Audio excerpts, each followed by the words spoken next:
o el tema de todo este año, y va a ser el título de este primer sermón: transformados a su imagen. Dice segunda a los Corintios capítulo 3 verso 18,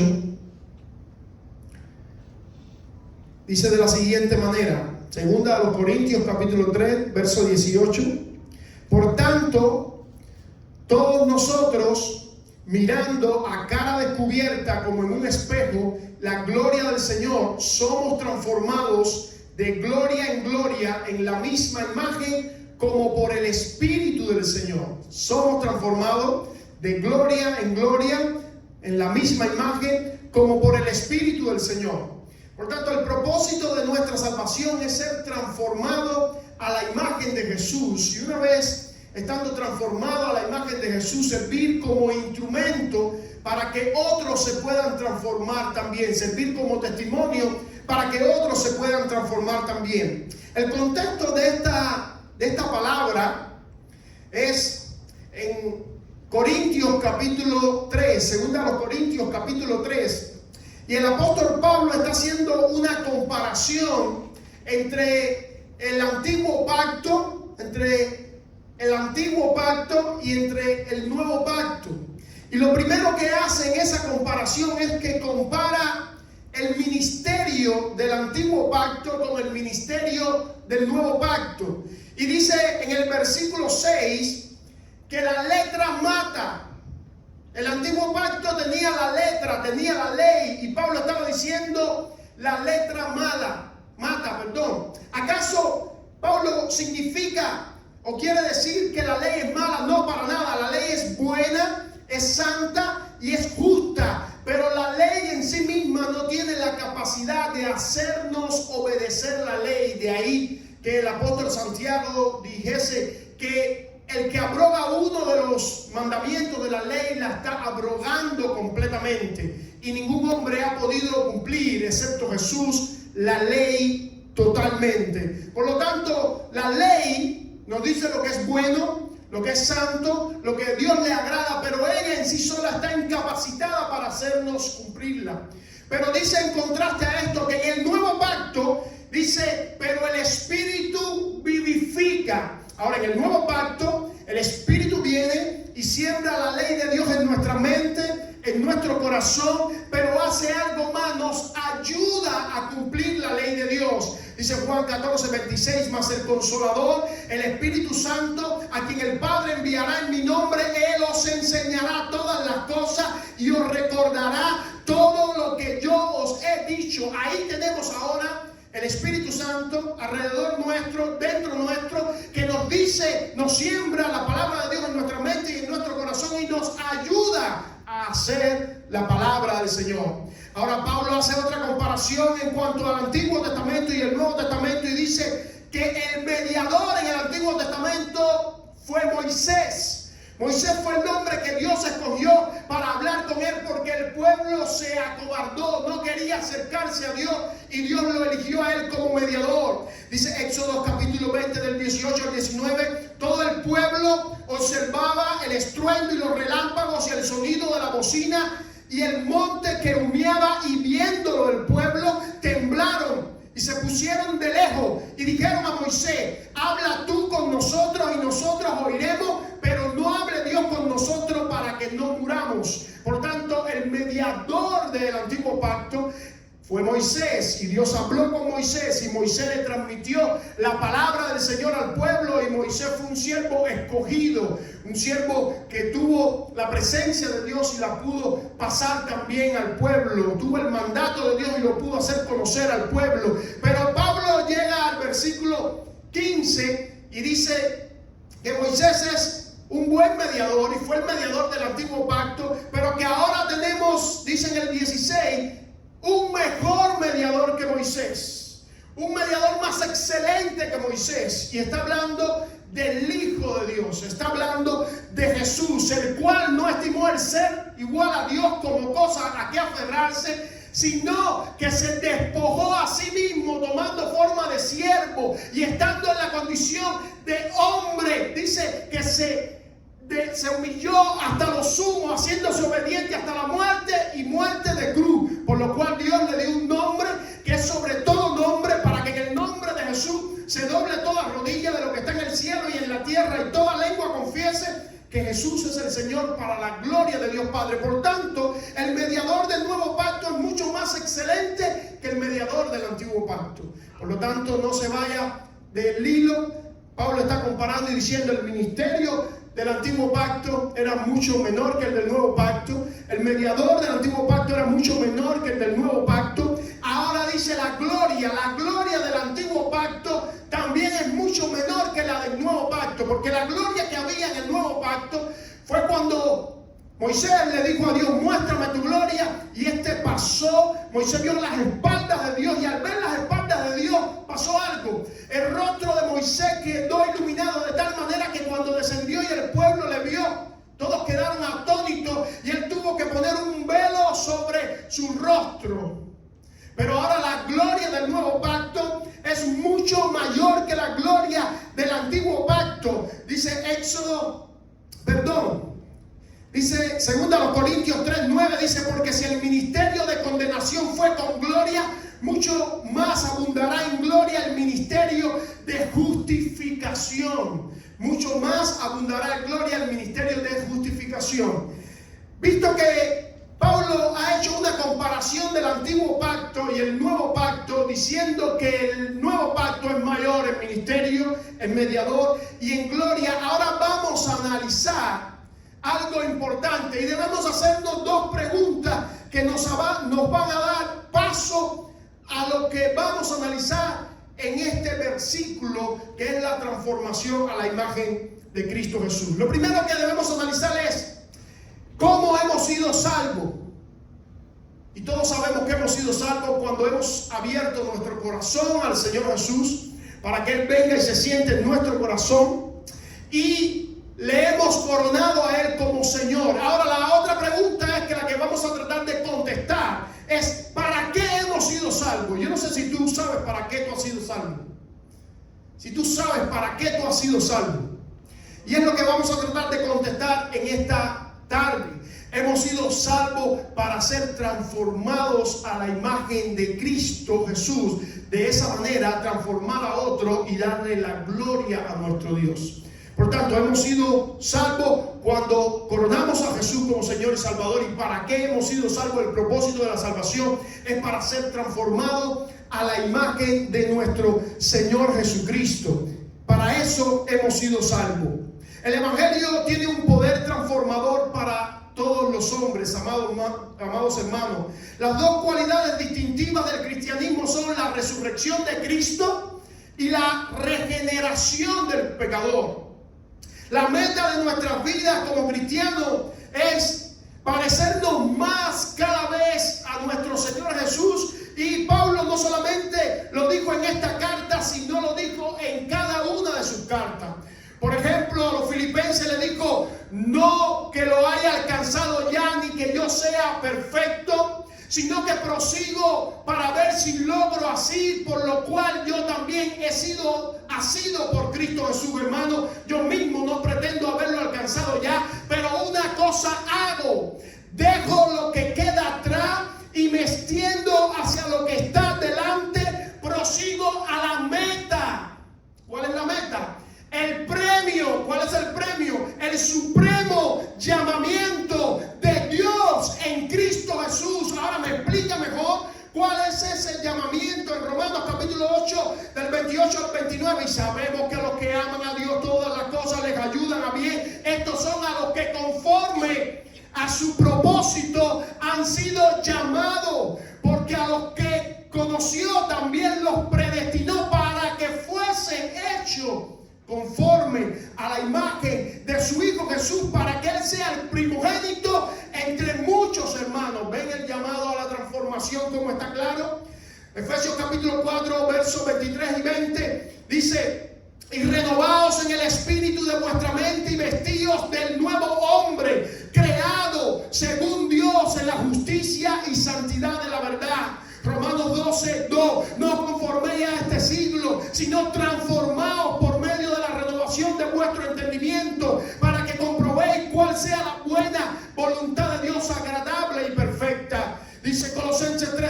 y revestido del nuevo, el nuevo hombre, el cual conforme a la imagen del que lo creó, está hablando de Jesús, se va renovando hasta el conocimiento pleno de nuestro Dios, Señor y Salvador. Y por último, Gálatas 4:19, Pablo dice: hermanos, queridos hermanos, yo sufro dolores de parto hasta que Cristo sea formado en cada uno de ustedes. Por tanto, el propósito de cada cristiano es que vaya siendo transformado de día en día a la semejanza de Cristo Jesús.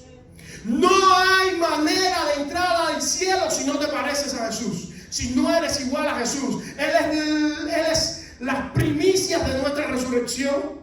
Él es las primicias de los que murieron y Él es las primicias de la transformación. Como Él ha recibido cuerpo glorificado, tú y yo también recibiremos cuerpo glorificado. Por tanto, si no te pareces a Jesús, ese es el boleto para entrar al reino de los cielos, parecerse a Jesús. Vamos entonces a entrar en el versículo que nos ocupa hoy y vamos a analizar el texto por frases, porque a Pablo le gustaba mucho hablar en frases. Él compendiaba muchas enseñanzas en frases. Bendito sea el nombre del Señor. Y vamos a analizar las características de los que son transformados en Cristo Jesús, o de la transformación en Cristo Jesús. Y como primero empieza el texto diciendo: por tanto, cuando usted esté leyendo una carta de Pablo, que es la tercera parte del Nuevo Testamento, y usted vea un por tanto, usted se para en su lectura. Usted toma un highlight, un marcador, y usted póngase listo para marcar la Biblia, porque en ese por tanto, Pablo va a resumir toda la enseñanza de 1, 2 o quizás 3 capítulos que ha venido desglosando. Ahora en ese por tanto va a compendiar la enseñanza. Por tanto, nosotros todos, lo primero que debemos observar, que la frase que se dice aquí está en plural. Pablo no le está escribiendo a los hebreos, Pablo no le está escribiendo a los griegos solamente, Pablo no le está escribiendo a un grupo, a un sector que va a leer su carta. Pablo le está escribiendo a todos los que de una manera u otra se enfrenten a la escritura. Esta escritura es para todos. Nosotros todos podemos vivir esta transformación. Dice: mirando a cara descubierta. La frase a cara descubierta en griego es anakablupto y se traduce mirando y descubriendo, o quitando un velo, o quitando la ceguera, o revelando. Esta frase aparece 2 veces solamente en el Nuevo Testamento, y precisamente en este capítulo. La otra vez en 2 Corintios capítulo 3 verso 14, que dice: pero el entendimiento de ellos se embotó, porque hasta el día de hoy, cuando leen el antiguo pacto, les queda el mismo velo no descubierto, el cual por Cristo es quitado. Ven ahí, anacalucto, está cubierto su entendimiento, está cubierto la manera en que piensa, porque Cristo no ha quitado, no ha corrido ese velo todavía. Nosotros todos mirando a cara descubierta, dice, como en un espejo, pero lo vamos a analizar después para que lo podamos explicar paso a paso, la gloria del Señor. Y ahí hay que pararse. Todos los estudiosos, todos los entendidos, todos los teólogos saben que cuando hablan de la gloria del Señor, se está hablando de Jesús, el Hijo de Dios. Todas las cosas creadas de una manera u otra, en un pequeño aspecto, hablan de la gloria de Dios. Por ejemplo, la creación anuncia lo invisible de Dios, su eterno poder y su eterna deidad, de modo que ningún hombre tiene excusa cuando ve la creación, porque la creación misma anuncia la gloria de Dios. Los seres angélicos anuncian la gloria de Dios. Lo vemos en Lucas cuando dice: se aparecieron los ángeles cuando Jesús había nacido. Gloria a Dios en las alturas y en la tierra paz y buena voluntad para los hombres. Nosotros los hombres, dice Isaías, que hemos sido creados para la alabanza de la gloria de su nombre. Tú y yo hemos sido creados para glorificar el nombre de Jesús. Pero hay un ser, hay una persona que es el que compendia, el que conjunta, el que tiene toda la gloria de Dios en sí mismo. Por eso ves quién es el Hijo de Dios. Cuando tú y yo miramos a Jesús,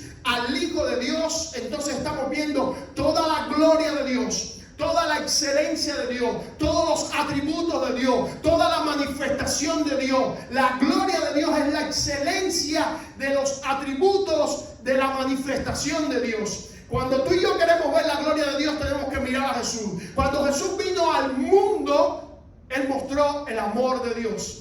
Cuando Jesús sufrió por cada uno de nosotros, mostró el perdón de Dios. Cuando Jesús se entregó por nosotros, mostró las misericordias de Dios. Cuando Jesús murió por nosotros, a Él no le tocaba morir, pero murió por nosotros, mostró la justicia de Dios. Cuando Jesús venció al diablo en la cruz, mostró el poder de Dios. Cuando Jesús va a volver o vuelva por su iglesia, terminará de mostrar la fidelidad de Dios a todo lo que Él ha dicho y a todo lo que Él ha proclamado. Jesús, sus 116 nombres hablan de su poderío, de su fortaleza, de quién es Él, de su identidad. Los 7 gran yo soy, a partir de Juan capítulo 6 hasta el capítulo 15 nos hablan de lo que Él es. Yo soy el pan de vida. Yo soy la luz del mundo en el capítulo 8. Yo soy la puerta en el capítulo 10. Yo soy el buen pastor en el capítulo 10 también. Yo soy la resurrección y la vida en el capítulo 11. Yo soy el camino, la verdad y la vida en el capítulo 14. Y yo soy la vid verdadera en el capítulo 15. Cuando vamos a la carta de los hebreos, a los hebreos, vemos que Jesús no tiene comparación con nada ni con nadie. En el capítulo 1 dice que Él es mayor que los profetas. El escritor está diciendo, en otros tiempos Dios decidió hablarnos por medio de los profetas, pero hoy Dios ha decidido hablarnos no por boca de ningún profeta. Se ha decidido hablarnos por medio de su Hijo, a quien ha constituido heredero de todo el universo, por quien ha creado todas las cosas con el poder de su palabra. En el capítulo 1 también, pero del verso 5 al 8 dice que Jesús es mayor que los ángeles, cuando dice: ¿a cuál de los ángeles Dios llamó mi Hijo amado? ¿A cuál de los ángeles Dios ha convocado para que se siente en su trono y todas las personas y todos los seres angélicos le adoren? A nadie, solamente al Hijo de Dios. En el capítulo 3 dice que Jesús es mayor que Moisés. En el capítulo 5 dice que es mayor que Aarón. Dice que Aarón ofició en un tabernáculo hecho de manos de hombre, pero Jesús se presentó en el mismo cielo y ofició en el tabernáculo que no es sombra, sino en el verdadero, en el tabernáculo de Dios. En el capítulo 8 dice que es mediador de un mejor pacto y con mucho mejores promesas. Y en el capítulo 9 dice que es la ofrenda superior a toda la ofrenda, porque fue sacrificada una sola vez y con ese solo sacrificio satisfizo de una vez y por todas la justa demanda de Dios. Por tanto, no hay otro ser como Jesús. Y cuando tú y yo enfocamos nuestra atención, está diciendo Pablo que sabía lo que era mirar a Jesús. De camino a Damasco se le apareció Jesús y lo miró y quedó ciego completamente. Hasta que Ananías oró por él, se le devolvió la vista y él pudo entender y pudo ser transformado a la imagen de Cristo Jesús. Este hombre sabía qué cosa era mirar a Jesús. Este hombre sabía qué cosa era dejar de dar patadas al aguijón. No des más goces contra el aguijón y volverse a Jesús. Yo no sé si tú estás mirando a Jesús, o estás jugando con Jesús, o estás entreteniéndote con Jesús, o estás lavando tu conciencia con Jesús, o estás persiguiendo a Jesús como lo hacía Pablo. Pero cuando tú le miras a él, lo que Pablo quiere decir es que empiezas a ser transformado a su imagen y a su semejanza. Empiezas a cambiar toda tu manera de hablar, tu manera de vivir, tu manera de comportarte, tu manera de tratar a tus hijos, tu manera de tratar a tu esposo, tu manera de tratar a tu semejante en el trabajo, en la escuela, porque tú estás siendo transformado a su imagen y a su semejanza, a la imagen del Hijo de Dios. Él es la imagen del Dios invisible, el primogénito de toda creación. Bendito sea el nombre del Señor. Porque en Él fueron hechas todas las cosas, las que son visibles y las que son invisibles, sea trono, sea poder, sea principado, sea potestad. Todo fue hecho por medio de Él y para Él. Él es antes que todas las cosas, amados hermanos, y todas las cosas en Él subsisten. Él que fue desde el principio, Él que es el primogénito entre los muertos, porque le ha placido al Padre que en Él habite toda la plenitud. Y por medio de Él, escucha, reconciliar todas las cosas, de las que hay en el cielo y en la tierra, haciendo la paz mediante la sangre de su cruz. Ese es Jesús al que nosotros debemos mirar. Déjame decirte también apocalípticamente a quién estamos mirando, a quién debemos mirar. Dice Apocalipsis capítulo 19. Entonces vi el cielo abierto, y aquí un caballo blanco, y el que lo montaba se llamaba Fiel y Verdadero, y con justicia juzga y pelea. Sus ojos eran como llama de fuego, y había en su cabeza muchas diademas, y tenía un nombre escrito que ninguno conocía sino él mismo. Estaba vestido de una ropa teñida de sangre, y su nombre es el Verbo de Dios. Y los ejércitos celestiales, vestidos de lino finísimo, blanco y limpio, le seguían en caballos blancos. De su boca sale una espada aguda para herir con ella las naciones, y él las regirá con vara de hierro. Y él pisa el lagar del vino del furor y de la ira del Dios Todopoderoso, y en su vestidura y en su muslo tiene escrito este nombre: Rey de Reyes y Señor de Señores. No hay otro como Él. Hay que mirarle a Él, hay que enfocarse en Él, hay que atenderle a Él. Ahora, la pregunta es: ¿cómo le miramos a Él si Él es invisible? La Biblia dice, o este texto nos enseña: por tanto, nosotros todos, mirando como en un espejo la gloria del Señor. Ya vimos que la gloria del Señor es Jesús. Y ahora, como en un espejo, todos los estudiosos de la palabra del Señor concuerdan en que el espejo por donde tú y yo miramos a Jesús, el mayor esplendor o el compendio de la gloria de Dios, es la Biblia. Aleluya. Tú y yo, por donde miramos a Jesús, es por la Biblia. Ahora, haz una pregunta reflexiva a ti mismo. ¿Cuántas veces leo la Biblia en la semana? ¿O leo la Biblia todos los días? ¿Cuánto es mi meditar en la Biblia? De la respuesta a esa pregunta es la contestación a cuánto tú estás mirando a Jesús. Si tú lees la Biblia una vez a la semana, cuando vienes el domingo, cuando se proyecta en la pantalla, tú mismo te estás contestando cuánto estás mirando a Jesús. Ahora, si tú te deleitas en la palabra de Dios, si tú amas la palabra de Dios, si tú disfrutas la palabra de Dios, tú estás mirando a Jesús. Porque déjame decirte, amado hermano, la Biblia, el personaje principal de toda la Biblia es Jesús. El Antiguo Testamento son las profecías de Jesús, profecías mesiánicas, profetas mayores, profetas menores. Todo era sombra, incluso la ley, el tabernáculo, el sistema de sacrificio, las ofrendas, todo lo que estaba instituido era sombra de lo que habría de venir, dice el escritor a los hebreos. Era sombra de Jesús. Ahora, el Nuevo Testamento es la biografía de Jesús.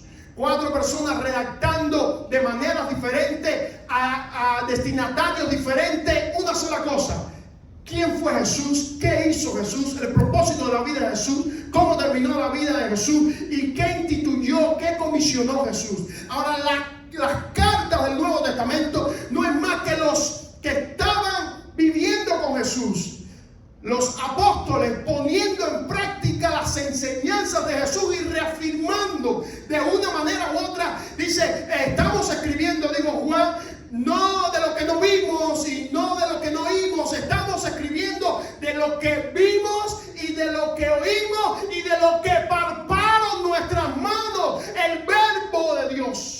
De eso estamos hablando nosotros. De hecho, una de las reglas del canon para que los libros se introdujeran dentro de la Biblia era que el escritor que escribía el Nuevo Testamento había tenido un contacto con Jesús, había estado cerca de Jesús, de primera mano, bendito sea el nombre del Señor. Por lo tanto, necesitamos consumir Biblia, necesitamos disfrutar la Biblia. Al creer la Biblia experimentamos la salvación de Dios. Quizás tú llegaste ahí y te paraste. Pero al estudiar la Biblia tú adquieres la sabiduría de Dios. Porque ¿qué cosa estudiamos en el sermón pasado? Cuando tememos a Dios, ese es el principio de la sabiduría. Pero cuando tú vives la Biblia, entonces tú te empiezas a transformar. Porque tú estás viviendo al mismo Jesús. Tú estás mirando tanta Biblia, estás leyendo tanta Biblia, estudiando tanta Biblia, que tu caminar empieza a santificarse. Por tanto, cuando creemos la Biblia, obtenemos salvación. Cuando estudiamos la Biblia, tenemos la sabiduría de Dios. Pero cuando vivimos la Biblia, obtenemos la salvación de Dios. Miremos que no hagamos como Santiago, capítulo 1, versos 23 y 25. Porque si alguno es oidor de la palabra, pero no hacedor de ella, este es semejante al hombre que considera en su espejo su rostro natural, porque él se considera a sí mismo y se va, y luego se olvida cómo era. Mas el que mira atentamente en la perfecta ley, la ley de la libertad, y hago un paréntesis para decirte que la ley de la libertad es la ley del Espíritu, y persevera en ella, no siendo oidor olvidadizo, sino hacedor de la obra, este será bienaventurado en lo que hace. ¿Saben lo que está diciendo Santiago? Amados hermanos, no seas como alguien que se mira en un espejo, se va, y cuando pasa una hora no sabe cómo lucía. Hay gente que no vive la Biblia, viene a la iglesia, es oidor olvidadizo, escucha la palabra de Dios, lava su conciencia, no sé de qué manera, pero la lava, luego se va y no vive lo que oye. Dice la Biblia, este es un oidor olvidadizo. Pero Santiago está diciendo, amados hermanos, no seas así, sea un oidor, hacedor de la palabra de Dios, para que todo lo que haga te vaya bien y sea bendecido, bienaventurado en el Señor. Cuando tú miras la Biblia, tú estás mirando a Jesús. Cuando tú vives la Biblia, tú estás viviendo como Jesús vivió, y empiezas a ser transformado. Y es nuestro segundo acápite, o nuestro segundo punto, y es la segunda frase que dice: somos transformados de gloria en gloria en la misma imagen. Lo primero que vimos es que la transformación era para todo el mundo. Lo segundo es que la transformación es progresiva. La transforma. Ninguno de nosotros puede levantar la mano y decir: yo estoy transformado 100%. No, eso no existe. Estamos en un proceso de transformación a la imagen de Jesús. Somos transformados de gloria en gloria. Déjame decirte que la palabra transformación es metamorfosis.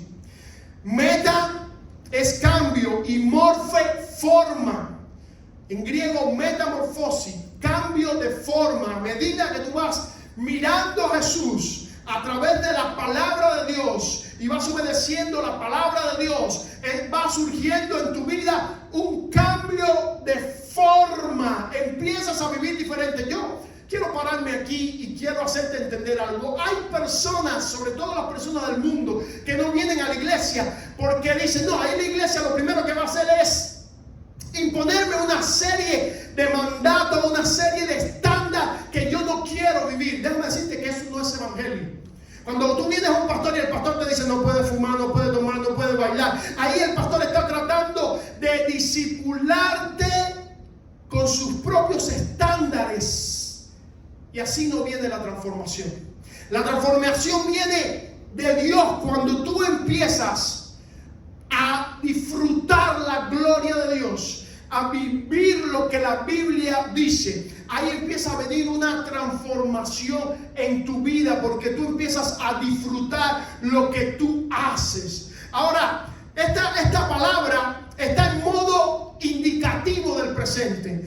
Quiere decir que no es que ya ha pasado, sino que está pasando cada día. Por eso cada día yo tengo que leer la palabra, tengo que tener comunión con Dios, porque cada día yo voy en proceso de esa transformación. Y no solamente está en indicativo del presente, sino que está en voz pasiva.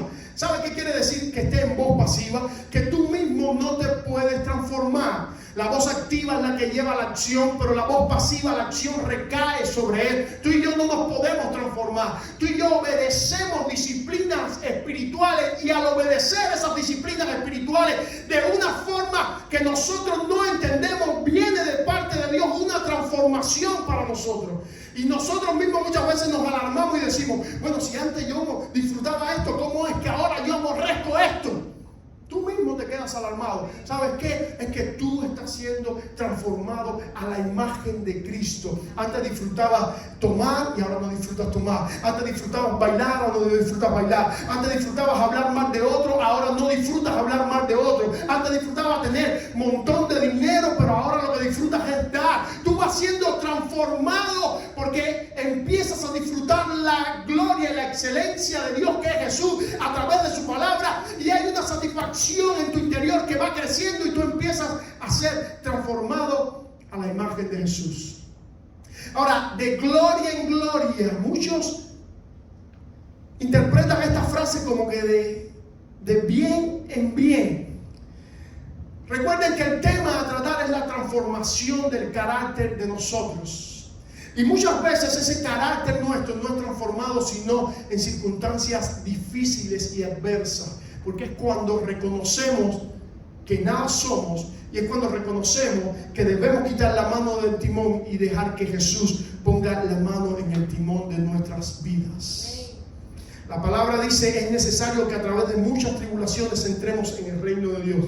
¿Acaso eres un Dios tirano o un Dios que desea el mal nuestro? No, es que nosotros los seres humanos, mediante tenemos el control, o mientras tengamos el control de nuestras vidas, no queremos que Dios ponga la mano en nuestras vidas. Pero cuando se nos sale el control de nuestras vidas, ahí todos dicen, crean o no crean, ¡ay, Dios mío, ayúdame! Y muchas veces Dios permite circunstancias difíciles para que nosotros dejemos que Él ponga la mano en nuestras vidas, la mano en el timón de nuestras vidas.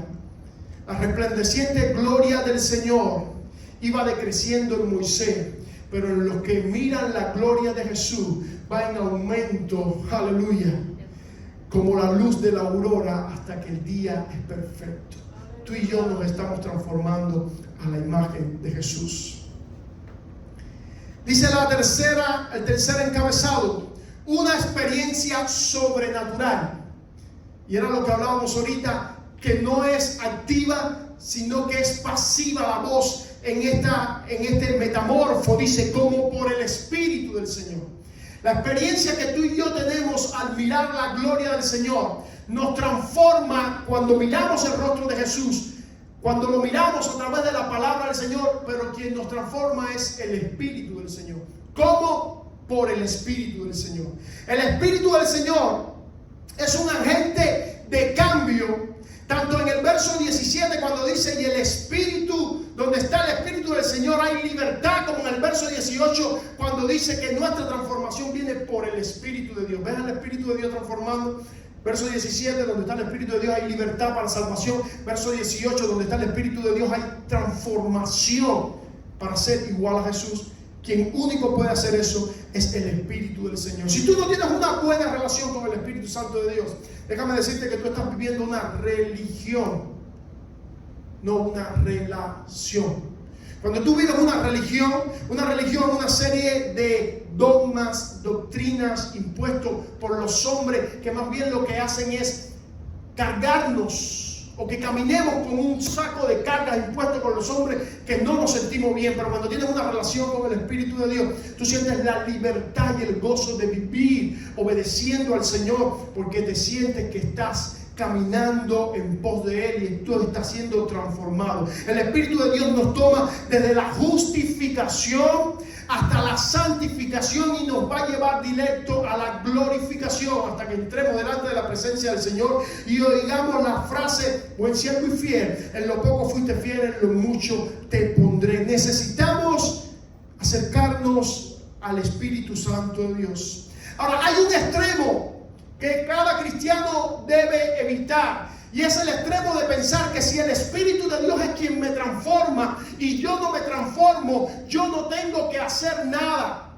No, eso es un extremo que tú y yo debemos de evitar. Sí, la transformación viene cuando el Espíritu de Dios te transforma, pero viene por una acción tuya. Tú necesitas poner atención, enfocarte, tú necesitas direccionarte, tú necesitas sintonizar a Jesús como el centro de tu atención. Necesitas hacerlo mediante la palabra de Dios, escudriñando, leyendo, estudiando, viviendo la palabra de Dios, y necesitas hacerlo en comunión con el Espíritu Santo de Dios. Entonces, mediante tú tengas el foco de Jesús, mediante el estudio de la palabra y con la comunión con el Espíritu Santo, así es como viene la transformación a tu vida y a mi vida, amados hermanos.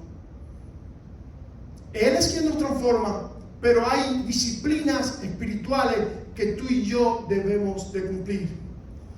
El pasaje paralelo a este está en Romanos capítulo 12, verso 2, que se lo predicamos en otras ocasiones. Dice: no os conforméis a este mundo, sino que transformaos por medio de la renovación de vuestro entendimiento, para que comprobéis cuál es la voluntad de Dios, buena, agradable y perfecta. Para que nos presentemos nosotros a Él como nuestro culto racional. El culto racional nuestro es presentarnos delante de Dios, es mirar a Jesús, es disfrutar de la palabra de Dios, es tener comunión con el Espíritu Santo de Dios.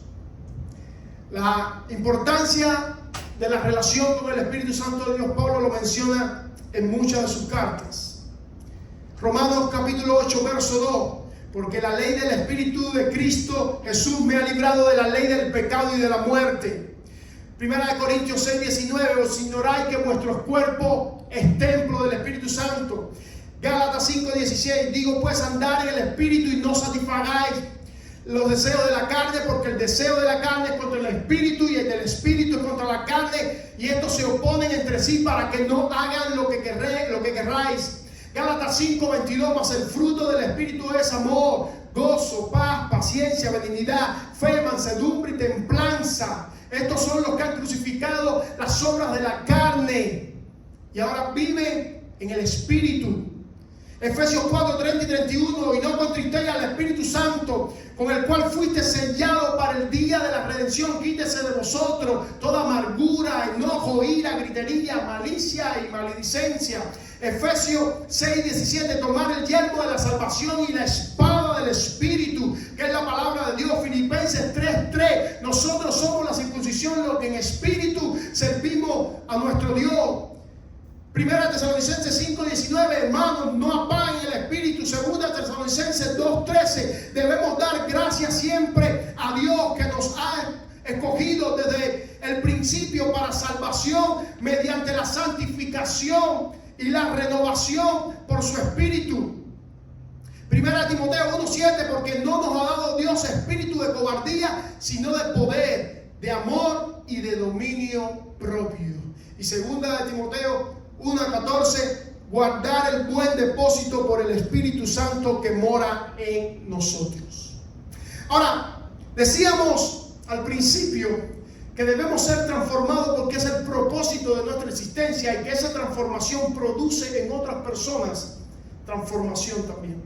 Mira cómo la Nueva Traducción Viviente escribe este versículo, o traduce este versículo de los originales. Escucha esto: así que todos nosotros, a quien nos ha sido quitado el velo, podemos ver y reflejar la gloria del Señor. Quiere decir que a medida que tú estás mirando la gloria del Señor a Jesús, que lo estás haciendo mediante su palabra y con una buena relación con el Espíritu Santo, el Espíritu Santo produce en ti una transformación, y al mismo tiempo que tú estás mirando la gloria de Dios, tú estás reflectando o reflejando la gloria de Dios a otras personas que te están viendo. Hay un círculo étnico en tu trabajo, hay un círculo étnico en tu familia, hay un círculo étnico en tu escuela, hay un círculo étnico en tu barrio donde tú te mueves. Hay personas que tú estás reflejándole la gloria de Dios. Ahora, si mi transformación está parada en algún punto y yo siento que no he avanzado desde hace algún tiempo en esa parte, en esa área de mi vida, no logro salir de ahí. Yo hace 10 años me miro hacia atrás y veo que estoy parado en el mismo lugar, es porque mi transformación se paró.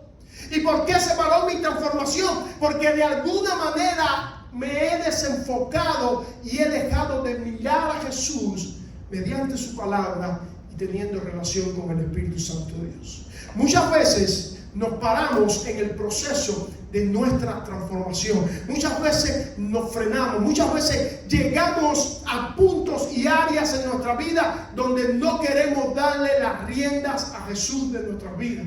Porque hasta ahora la hemos manejado nosotros, porque hasta ahora lo hemos hecho nosotros, y entonces en esa parte, en ese punto, desviamos la vista de Jesús. No queremos soltar la mano del timón, no queremos hacer lo que la Biblia nos dice, y entonces se para el proceso de nuestra transformación.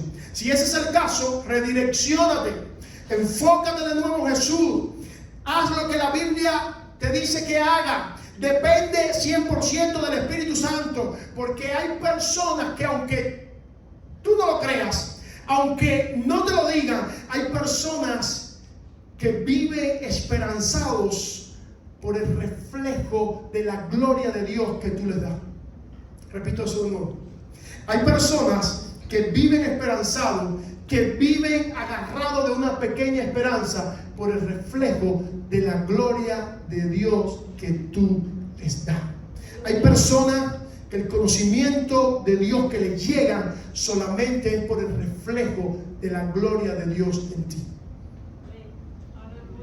Hay personas que nunca leen la Biblia, hay personas que nunca han escuchado un sermón, hay personas que nunca han ido a una iglesia, y el reflejo de la gloria de Dios que les está llegando es el que tú le estás transmitiendo. Por eso la Nueva Traducción Viviente dice: así que todos nosotros, a quienes nos ha sido quitado el velo, podemos ver y reflejar la gloria del Señor. El Señor, quien es el Espíritu, nos hace más y más parecido a Él a medida que somos transformados a su gloriosa imagen. Tú y yo, amados hermanos, necesitamos ser más transformados a la imagen de Jesús. Yo no sé tú, pero uno de los temas de mi oración diario: Señor, ayúdame a transformarme más a tu imagen, porque mientras más muestro de mí, más mal estoy. Ayúdame a mostrar más de ti, ayúdame a mostrar más de ti, ayúdame a comportarme como tú te comportas, ayúdame a hablar como tú hablas, ayúdame a reaccionar como tú reaccionas, ayúdame a manifestarme como tú manifiestas tu amor, como tú te manifiestas, ayúdame a mostrar como tú muestras tu amor, ayúdame a disciplinar como tú disciplinas, ayúdame a enseñar como tú enseñas. Es Cristo viviendo en nosotros, como lo decía Pablo cuando le escribió a los Colosenses: es Cristo en nosotros, la esperanza de gloria. No hay otra esperanza sino Cristo en nosotros. Tú y yo necesitamos, tú y yo estamos viviendo con un solo propósito: el ser transformados a la imagen de Jesús, el Hijo de Dios. Aleluya. Termino con las palabras de Jesús en Lucas capítulo 9, verso 23, que dice: si alguno quiere venir en pos de mí, niéguese a sí mismo, tome su cruz cada día y sígame. No hay otra forma de ser transformado a la imagen de Jesús si no es ser muerto a nosotros mismos, negándonos a nosotros mismos y entregándonos a Jesús, el Hijo de Dios.